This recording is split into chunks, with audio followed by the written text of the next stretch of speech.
Hello student, তোমরা যারা ক্যালকাটা ইউনিভার্সিটির আন্ডারে থার্ড সেমিস্টারের ছাত্রছাত্রী আছো এবং তোমাদের বাংলা সাবজেক্টটা মাইনর সাবজেক্ট হিসাবে আছে, তোমাদের জন্য আজকের ক্লাসটা খুবই গুরুত্বপূর্ণ। আজকের ক্লাস তোমাদের শেষ মুহূর্তে লাস্ট মিনিট সাজেশন নিয়ে আলোচনা করব। একটি মডেল প্রশ্নপত্র তোমাদের সঙ্গে শেয়ার করে নেব এবং এই যে সাজেশন আমি আলোচনা করছি সেই সাজেশনের কিছু গুরুত্বপূর্ণ প্রশ্নের উত্তরও তোমাদের সঙ্গে আজকে শেয়ার করে নেব।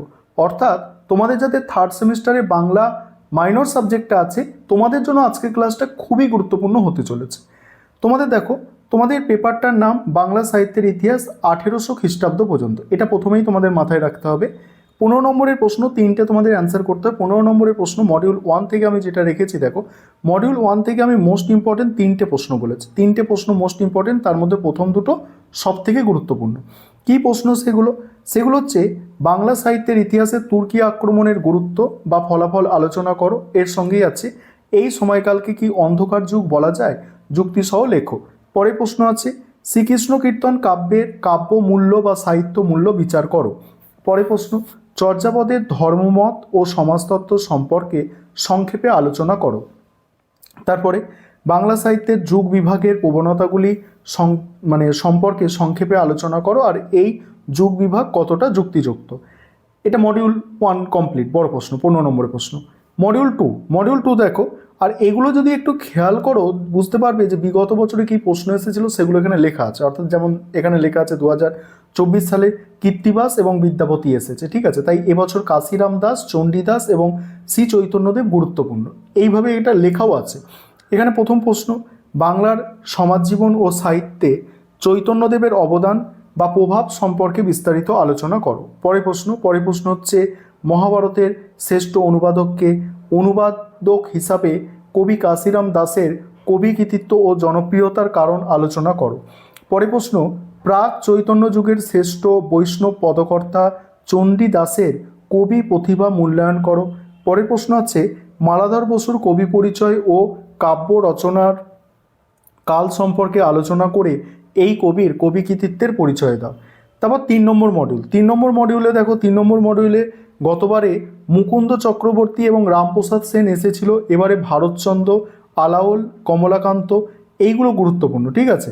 এখানে প্রথম প্রশ্ন আছে বাংলা সাহিত্যে মধ্যযুগে মঙ্গল কাব্যের ধারার উৎপত্তির কারণ কি।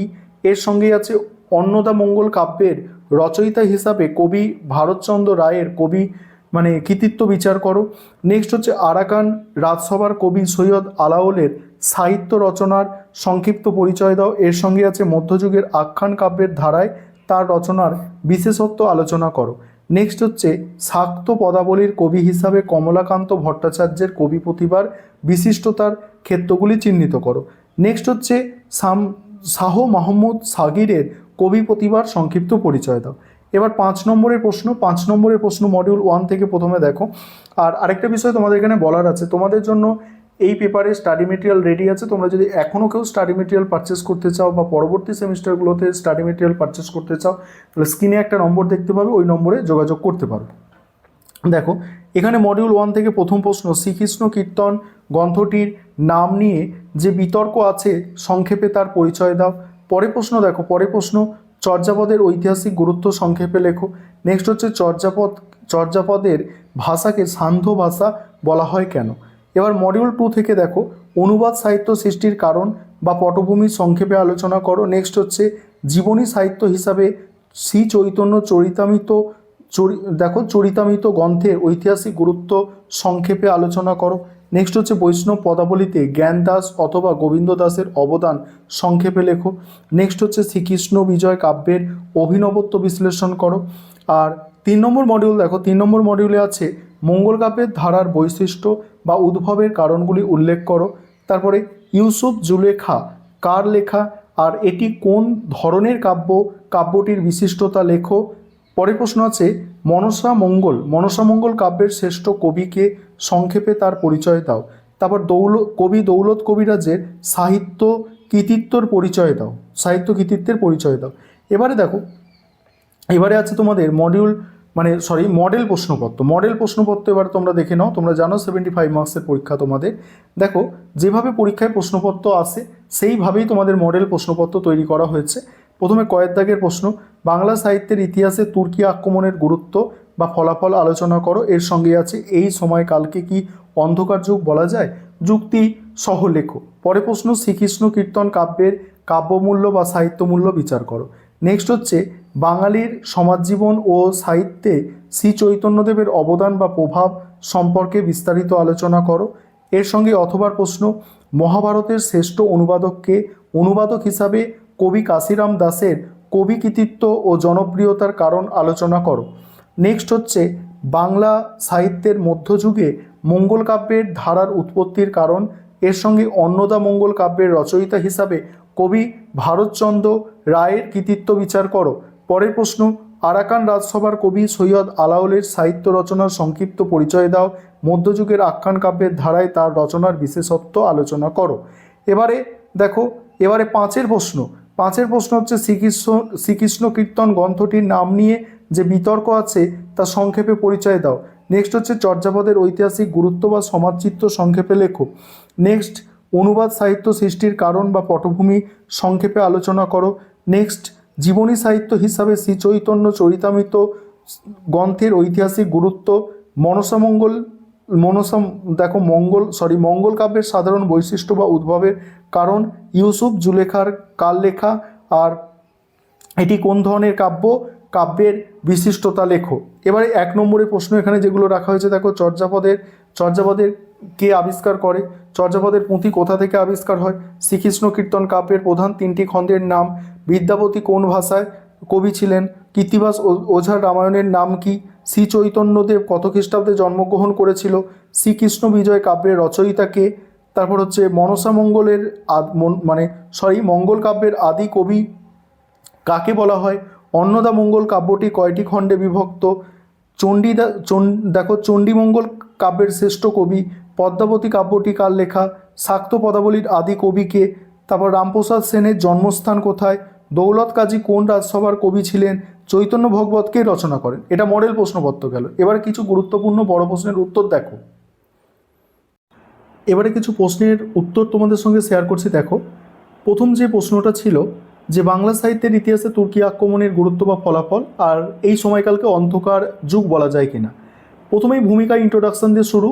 সেখানে ভূমিকায় কিভাবে লেখা আছে দেখো, যে বাংলা সাহিত্য ও বাঙালির ইতিহাসের অন্যতম গুরুত্বপূর্ণ মোড় ঘোরানো ঘটনা হলো ত্রয়োদশ শতাব্দীতে তুর্কি আক্রমণ। 1201 থেকে 1203 খ্রিস্টাব্দের মধ্যবর্তী সময়ে ইখতিয়ার উদ্দিন মোহাম্মদ বাখতিয়ার খলজি কর্তৃক বাংলার বিজয়ের ফলে বাংলার রাজনীতি, সমাজ এবং সংস্কৃতিতে এক আমূল পরিবর্তন আসে। এইভাবে প্রশ্নের উত্তর লিখতে হবে। তুর্কি আক্রমণের ফলাফল, সেখানে আছে রাষ্ট্রীয় ও সামাজিক বিপর্যয়, প্রথম পয়েন্ট। পরের পয়েন্ট হচ্ছে লোকসাহিত্যের অন্তর্বর্তী প্রবাহ। তারপর হচ্ছে ধর্মীয় সমন্বয় ও নতুন সাহিত্যের প্রেক্ষাপট। তবে অন্ধকার যুগের যে বিতর্ক, এইভাবে একটা আলাদা পোর্শন করে পয়েন্ট করে সেখানে আলোচনা করা হয়েছে অন্ধকার যুগের বিতর্ক, এবং শেষে উপসংহার দিয়ে শেষ করা হয়েছে। এই রকম আমাদের স্টাডি মেটেরিয়ালের কোয়ালিটি তোমরা যদি কেউ পারচেস করতে চাও এই সেমিস্টার কেন, পরবর্তী সেমিস্টারেও যখন দরকার পড়বে এই সাবজেক্টের বা কোনো সাবজেক্টের স্টাডি মেটেরিয়াল, তখন আমাদের থেকে যোগাযোগ করে পারচেস করতে পারো যদি প্রয়োজন মনে হয়। পরের প্রশ্ন হচ্ছে বাংলা সাহিত্যে যুগ বিভাজনের প্রবণতাগুলি সংক্ষেপে আলোচনা করো, আর এই যুগ বিভাগ কতটা যুক্তিযুক্ত। প্রথমে ইন্ট্রোডাকশন অর্থাৎ ভূমিকা ব্যবহার করতে হবে। তারপরেই হচ্ছে দেখো যুগ বিভাজনের সাধারণ প্রবণতা সমূহ, সেখানে আদি যুগ, ঠিক আছে, মধ্যযুগ, আধুনিক যুগ, এইভাবে তোমাদের আলোচনা করতে হবে। এবারে যুগ বিভাগের যুক্তিযুক্ততা, সেখানে ভাবাদর্শগত পরিবর্তন, ভাষার বিবর্তন, ঐতিহাসিক প্রেক্ষাপট, এইভাবে উপসংহার দিয়ে শেষ। পরের প্রশ্ন হচ্ছে শ্রীকৃষ্ণ কীর্তন কাব্যের কাব্যমূল্য বা সাহিত্যমূল্য। প্রথমে ইন্ট্রোডাকশন, ভূমিকা ব্যবহার করছো, তারপরে নাট্যগুণ ও আখ্যান শৈলী পয়েন্ট। তারপরের পয়েন্ট হচ্ছে দেখো চরিত্র চিত্রণ বা মনোবিশ্লেষণ। পরের পয়েন্ট হচ্ছে দেখো এইভাবে তোমাদের প্রশ্নের অ্যান্সার করতে হবে। এবার তারপরে দেখো পরের যে মডিউলটা আছে তোমাদের 2 নম্বর মডিউল, এখানে প্রথম প্রশ্নটা খুব ইম্পর্টেন্ট ছিল, বাংলা সাহিত্য জীবন মানে সমাজ জীবন ও সাহিত্যে শ্রী চৈতন্যদেবের অবদান, ভূমিকা দিচ্ছ প্রথমে। তারপরে চৈতন্যদেবের প্রভাব, সেখানে প্রথমত দ্বিতীয়ত করে কভার করা আছে পয়েন্টগুলো। তারপর বাংলা সাহিত্যে চৈতন্যদেবের প্রভাব দেখো, জীবনী সাহিত্যের উদ্ভব, পদাবলী সাহিত্যের রূপান্তর, এইভাবে দিয়ে প্রশ্নের অ্যান্সার শেষ করতে হবে। পরের প্রশ্ন দেখতে পাচ্ছ, মোস্ট ইম্পর্টেন্ট প্রশ্ন।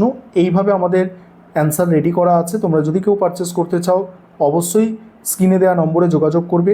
এমনকি আমাদের এই স্টাডি মেটেরিয়ালের মধ্যে তোমরা ছোট প্রশ্ন, 5 নম্বরের প্রশ্ন তো পাবেই, 1 নম্বরের প্রশ্নও তোমরা পেয়ে যাবে। দেখো 1 নম্বরের প্রশ্ন, দেখো এইগুলো হচ্ছে 1 নম্বরের প্রশ্ন। এইভাবে তোমরা এর মধ্যে 1 নম্বরের প্রশ্ন উত্তরও পাবে।